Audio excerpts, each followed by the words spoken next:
When you are dissatisfied, discontent, unfulfilled, or unhappy, examine this displeasure. As often, this is a spiritual warfare becoming of a spiritual awakening.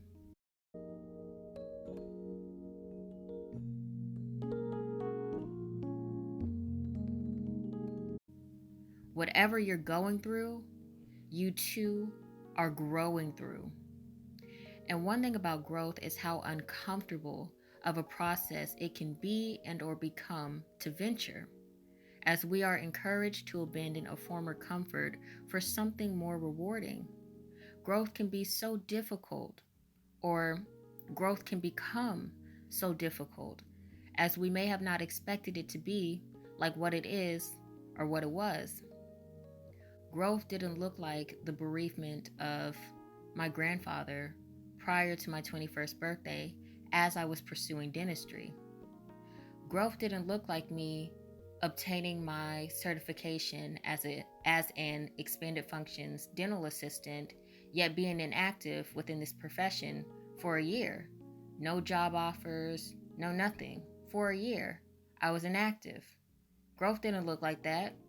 Growth didn't look like the bereavement of a childhood friend due to self-affliction during my senior year of high school. Growth didn't look like a loved one being injured to the degree at which they could have died. Growth did not look like that. Growth didn't look like that. I didn't expect that for my life.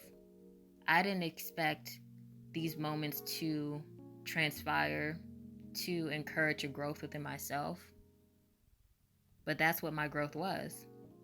Growth can lead us to some somber places as we are encouraged to acknowledge the unacknowledged. Oftentimes, to not only experience supreme happiness, but to appreciate the value of such happiness, we too may experience the deepest of grief. Yet with that being said, you may go as low as one can go.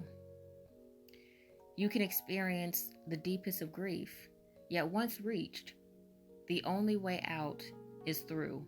The only way from the bottom is up. Remember, when I begin to think of thoughts I now believe, I then begin to feel emotions that become my behaviors.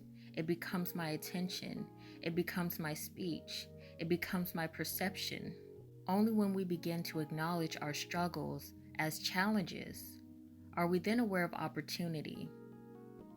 When we confront our conflicts rather than resisting them, we are then best able to resolve them.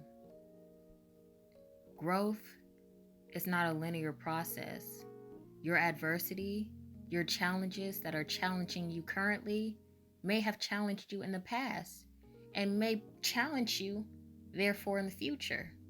Yet this isn't said to suggest that you cannot overcome these adversities.